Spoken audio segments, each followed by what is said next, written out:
پرویزی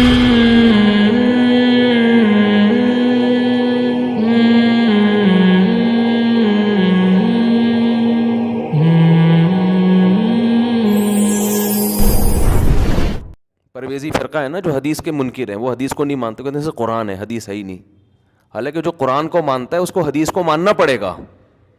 قرآن ہی حدیث کو فالو کرنے کا حکم دے رہا ہے، لیکن ان کو کچھ زیادہ فنڈر وہی پیناڈول کی تحقیق کی ہوگی انہوں نے.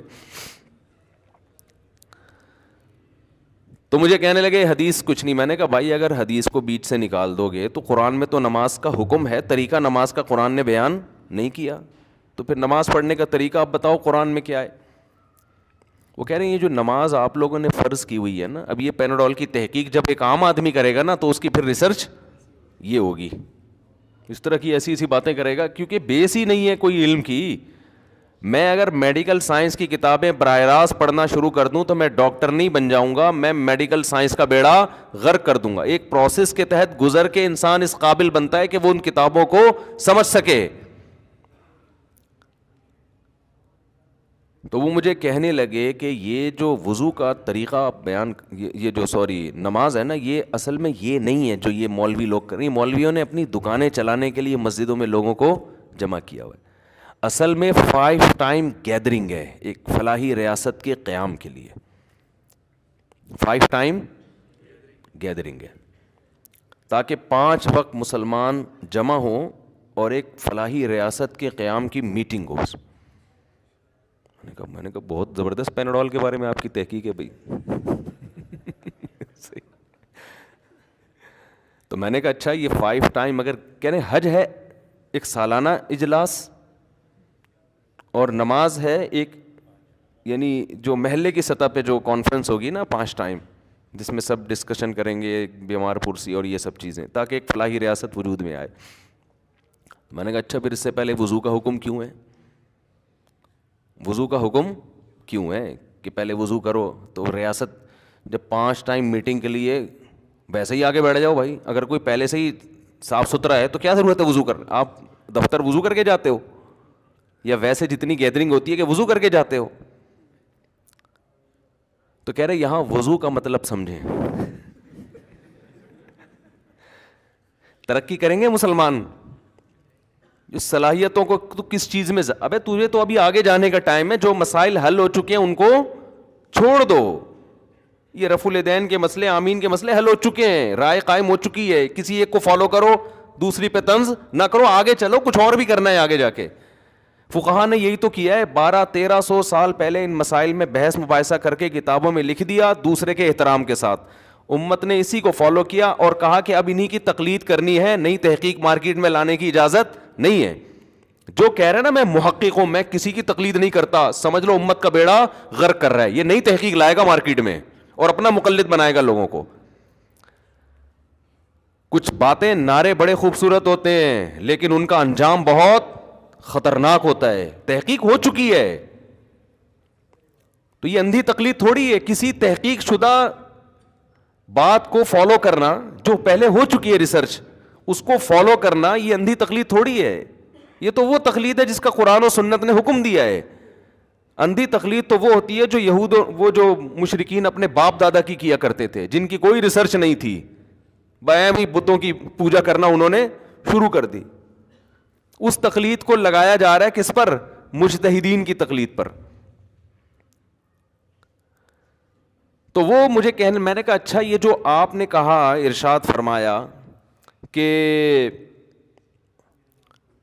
یہ جو کیا نام ہے وضو کر کے، میں نے کہا وضو کا پھر کیا مطلب؟ کہہ رہے ہیں اصل میں ایکچولی وضو کا مطلب ہوتا ہے کہ اپنے آپ کو اس میٹنگ سے پہلے، وضو کا مطلب دھونا ہے نا، تو اپنے آپ کو باطنی امراض سے پاک کر کے اس میٹنگ میں شرکت کرنا. یعنی آپ نیٹ کلین، اندرونی اعتبار سے نیٹ کلین ہو جائیں آپ، تاکہ اس میٹنگ میں آپ قوم کے مفاد اور محلے کے مفاد میں سوچیں، آپ اپنے ذاتی مفاد کو سامنے نہ رکھیں. اور جس بندے نے مجھ سے یہ بحث کی ہے نا، اس کے ساتھ 2 عربی دان بھی تھے جن کے لباس ارموں جیسے اور عربی فرفر بول رہے تھے. وہ اتنے پڑھے لکھے. پھینکنے پر تحقیق ہو رہی ہے نا تو یعنی یہ پڑھے لکھے کی بات کر رہا ہوں جس کی کھوپڑی نہیں چل رہی. اور اس نے ان 2 لڑکوں کو بیوقوف بنایا جو عربی فرفر جانتے تھے, مدرسے سے فارغ تھے وہ. میں حیران ہو رہا تھا, یار تم دینی مدرسے سے پڑھ کے بھی تمہارا یہ حال ہے, لیکن وہی ہے کہ کھوپڑی علم سب ایک جیسا حاصل کرتے ہیں, کھوپڑی سب کو اللہ ایک جیسی ہی نہیں دیتا. علم جو ہے نا سب کے پاس ایک جیسا ہی ہوتا ہے. ڈاکٹر سب ایک ہی علم حاصل کر کے بنتے ہیں, لیکن کوئی ماہر بن جاتا ہے, کوئی وہی ڈاکٹر کہہ رہا ہے پیناڈول کے 10 سال نقصانات ہیں, علم تو اس نے بھی وہی حاصل کیا ہے, اوپر کی کھوپڑی تھوڑی سی مسئلہ ہے اس کے ساتھ. 10 سال تک تو بھائی زہر کھانے کے سائڈ افیکٹ میرے خیال ہے نہیں ہوتے. یا تو مر جائے گا یا زندہ رہ جائے گا. زہر کے تو شاید ہو سکتے ہو, زخم ہو جاتا ہو, لیکن اگر 10 سال تک کسی چیز کے سائڈ افیکٹ میری کھوپڑی یہ کہتی ہے تو پھر پوری تاحیات ہوں گے وہ, اس لیے کہ اس نے ایسا باڈی کو ڈیمیج کیا کہ اب وہ ٹھیک ہی نہیں ہو سکتی. تو یا تو ہوں گے تھوڑے دن تک یا موت تک, ورنہ نہیں ہوں گے پھر اتنے. تو تھوڑے بہت تو ہر دوا کے سائڈ افیکٹ ہوتے ہیں. خیر یہ ڈاکٹروں کی فیلڈ ہے, میرا بھی پتہ چلا, ہم بھی پیناڈول پہ ایک ریسرچ لے کر آ رہے ہیں اگلے ہفتے. تو نا تمیز سے نا جیسے نارمل سب لوگ چل رہے ہو ایسے چلا کرو. دیکھو کلچر کے خلاف شریعت آپ کو نہیں کہتی ہے کہ چلو, کلچر کے خلاف جب چلو جب کلچر کے 100% غلط ہونے پر دلیل قائم ہو چکی ہو. جب تک کلچر کے خلاف 100% دلائل ثابت نہ ہو تو پھر کلچر کو فالو کرنے میں کوئی حرج نہیں ہے. اگر کلچر 100% غلط نہیں ہے, بعض لوگوں کو ایک خام خواہ میں پبلک کے خلاف چلنے کا, کلچر کے خلاف چلنے کا, خاندان کی رسم و رواج کے خلاف چلنے کا بھی ایک کوئی بیماری ہو جاتی ہے کہ جو خاندان کہہ رہا ہے ہم نے اس کے اگینسٹ ہی جانا ہے. تو کیوں جانا ہے اگینسٹ بھائی؟ جو رواج ہے اسی کو فالو کر لو. ہاں اگر وہ رواج غلط ہو, اس کے نقصانات ہوں, پھر اس کے خلاف انسان کھڑا ہو. تو خیر میں نے ان سے کہا کہ وہ کہنے لگے کہ یہ جو وضو ہے نا یہ اصل میں اپنے آپ کو اندرونی گندگیوں سے پاک کرنے کا نام ہے, اندرونی گندگیوں سے پاک کرنے, تاکہ اس مجلس میں جب آپ آئیں تو آپ کے دل میں دولت کی محبت, لالچ, ہوس, یہ غیر اخلاقی برائیاں نہ ہوں, یعنی اخلاقی برائیاں جسے کہا جاتا ہے, یہ نہ ہوں, تاکہ آپ محلے کی سطح پہ قوم کے وسیع تر مفاد پہ آپ کام کر سکو. میں نے کہا اچھا بھائی, میں نے کہا اچھا مجھے یہ بتاؤ پھر یہ جو قرآن کہہ رہا ہے فاغسلوا وجوہکم وایدیکم الی المرافق, ہاتھ اپنے دھو کوہنیوں تک ہیں بھائی, پاؤں دھو ٹخنوں تک, تو اپنے آپ کو کیا کوہنیوں تک اخلاقی برائیوں سے پاک کرنا ہے؟ جب یہاں تک انسان نے اخلاقی برائیوں سے اپنے آپ کو پاک کر لیا تو ادھر تک پہنچنے میں کتنا ٹائم لگتا ہے؟ کیا ادھر تک پہنچنے میں